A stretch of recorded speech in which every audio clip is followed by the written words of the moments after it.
안녕하세요. 아나운서 정은지입니다. 소상공인의 확실하고 안정적인 재기를 위한 시간 소확시입니다. 네, 오늘도 소상공인 분들의 키다리 아저씨 법무법인 덕수의 김준우 변호사님과 함께합니다. 안녕하세요. 네, 안녕하세요. 법무법인 덕수에서 파산과 회생 업무를 담당하고 있는 김준우 변호사입니다. 만나 뵙게 돼서 반갑습니다. 오늘은 회생이나 파산 그 이후의 절차가 어떻게 있는지, 그리고 회생이나 파산의 면책 결정을 받게 되면 후에 주의해야 할 사항 몇 가지에 대해서 알아보는 시간입니다. 네, 면책 결정이 되면 신용 회복에 대한 궁금증이 가장 크실 것 같아요. 오늘도 소상공인 분들의 궁금증을 모아봤습니다. 첫 번째 질문입니다. 개인 파산 면책 결정이 됐지만 기록이 남아있는 5년 동안 은행이나 금융거래에 대한 불이익은 어떤 것들이 있나요? 네, 개인 회생이 면책 결정이 나고 나면, 그러니까 회생 변제 계획 동안 3년 동안 보통 돈을 갚거든요. 3년 동안 돈을 다 갚고 나서 면책 결정이 끝나고 나면 그때는 신용정보원에서 모든 기록이 사라지게 됩니다. 다만 파산의 경우에는 면책 결정 이후 5년 동안 기록이 보존이 되거든요. 그 기간 동안은 아무래도 신용상 불이익이 있을 수밖에 없는 점이 있습니다. 하지만 그 후로는 법적으로는 일반인 정도의 신용도를 회복할 수 있다고 볼 수 있겠습니다. 네, 그럼 다음 질문 드립니다. 신용정보원에서 회생 또는 파산 기록이 지워지게 되면 다시 대출을 받거나 신용카드를 발급받을 수 있나요? 네, 당연히 받을 수 있습니다. 그런데 법적으로 신용정보원에서 기록은 사라지지만 사실 금융기관 개개인별로 기록이 좀 남아있을 수는 있습니다. 연체 기록이 남아있을 수도 있잖아요. 그러다 보니까 만약에 회생이나 파산 면책 결정을 받고 새로 신용카드를 발급하거나 대출을 받으실 경우에는 새로운 금융기관, 새로운 주거래 은행을 택하셔서 거래를 해서 거래 속에서 신용도를 확보하는 방법을 좀 추천해 드리고는 있습니다. 아무래도 그렇게 개별적으로 신용관리 등급 관리에 조금 신경을 쓰셔야 될 부분이 있는 것은 사실입니다. 그러면 면책 결정을 받고 새 출발을 하게 되었으니까 신용도 관리에 정말 신경을 써야겠네요. 네, 그렇습니다. 정말 개인적인 노력이 좀 필요하고 어떻게 보면 좀 번거로운 부분이 있을 수는 있습니다만, 그래도 회생이나 파산 제도를 통해서 탕감된 부채를 생각하면 그 정도 수고는 감내할 만하지 않나라는 생각입니다. 힘들게 면책 결정이 났는데 갑자기 취소가 됐어요. 왜 그런 걸까요? 네, 면책 결정이 나려면 보통 몇 달의 시간이 걸리거든요. 근데 그 후에도 면책 결정이 취소되는 경우가 있습니다.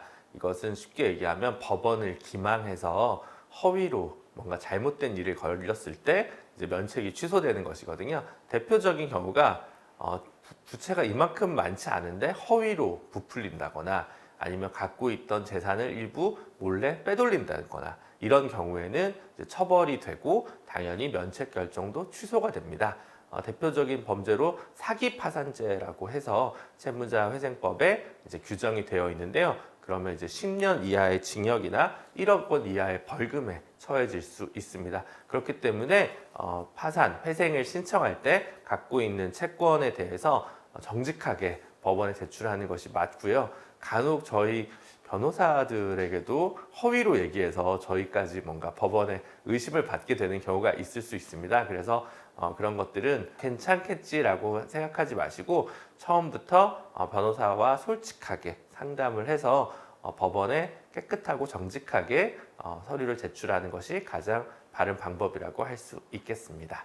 내가 허위로 면책을 받은 게 아니라면 특별히 걱정할 필요 없이 정상적으로 경제 생활을 하면 되는 거네요. 네, 그렇습니다. 만약에 3명의 채권자가 있는데 한 명의 채권자랑 친해서 그 사람한테 빌린 돈이 뭐 3천만 원이 아니라 1억이었다고 신고를 하게 되면 그 사람이 받아가는 돈이 더 많아지게 됩니다. 이런 경우가 문제가 되고, 아니면 직전에 친한 사람에게만 빚을 갚는다든가 몰래 현금을 빼돌린다든가 이런 경우들이 간혹 발생하는 경우가 있는데, 이런 경우에는 법원에서 면책 결정이 잘 되지 않을 뿐만 아니라 혹시 넘어갔더라도 이후에 다른 채권자가 알게 돼서 면책 취소를 신청하게 되면 취소될 수가 있는 것이거든요. 결국은 정직하고 올바르게 신청하게 되면 큰 문제가 없다, 이렇게 말씀드릴 수 있을 것 같습니다. 네, 명심해야겠습니다. 네, 벌써 저희 마지막 질문입니다. 파산 면책 후 다시 파산 신청이 가능한가요? 네, 안타깝게도 파산이나 회생을 하고 나서 다시 경제적으로 재기를 했는데 또다시 실패해서 파산이나 회생을 신청하는 경우가 있습니다. 최근 법원의 통계에 따르면 한 6% 정도의 분들이 다시 신청하시는 경우라고 이제 통계가 잡혀 있는데요. 파산의 경우에는 면책 결정 이후에 7년 이후에 신청을 할 수가 있고요. 회생 같은 경우 면책 결정 이후 5년 이후에 다시 신청을 할 수 있습니다. 간혹 저도 이런 분들 상담하게 되는 경우가 있는데 어쨌든 안타까운 거지만 파산이나 회생이 인생에 한 번뿐인 기회는 아니다라는 점은 잘 알고 있으실 필요도 있으실 것 같습니다. 네, 오늘 이야기를 들으면서 회생과 파산 면책은 소상공인 여러분들의 새 출발을 응원하는 제도라는 사실을 다시 한번 깨닫게 되었습니다. 면책 결정이 되신 소상공인분들 두려워하지 마시고 새로운 앞날을 멋지게 만들어 가시면 될 것 같습니다. 개개인 분들의 사정이 다 달라서 사실 영상을 통해서 저희가 정보를 전달해 드리기에는 불충분한 부분이 분명히 있습니다. 그러니까 언제든지 저희 법무법인 연락을 하셔서 궁금하신 사항, 필요하신 사항 문의 주시면 친절하고 상세하게 상담해 드리도록 하겠습니다. 저희 법무법인 상담 번호는 자막을 통해서 나갈 거니까요. 이 번호를 통해서 연락 주시면 상세하게 상담해 드릴 수 있도록 하겠습니다. 네, 상담은 무료로 진행이 되는 건가요? 네, 저희 법무법인 덕수에서 소상공인들을 위한 파산 회생 같은 경우에 상담만 무료는 아니고요. 예납금이나 파산 회생에 관한 모든 법률 비용이 무료입니다. 물론 이 영상이 지금 나가고 있는 2023년 한정이고요. 왜 무료로 진행되냐? 저희 사업이 지금 소상공인시장진흥공단의 지원 사업이기 때문입니다. 그래서 소상공인이신 분들 그리고 소상공인의 배우자분들까지 이 사업의 혜택을 받는 것이고요. 그래서 다른 법무법인 찾아가시면 내일 비용 여기서는 전부 무료로 진행되니까 이 점이 사실 가장 킬포인트라고 할 수 있습니다. 네, 많은 부분 무료로 도와드리니까요. 많은 신청 부탁드리겠습니다. 그리고 이 영상이 도움이 되셨다면 구독과 좋아요도 눌러주시면 감사하겠습니다. 지금까지 저는 아나운서 정은지 김준호 변호사였습니다. 감사합니다.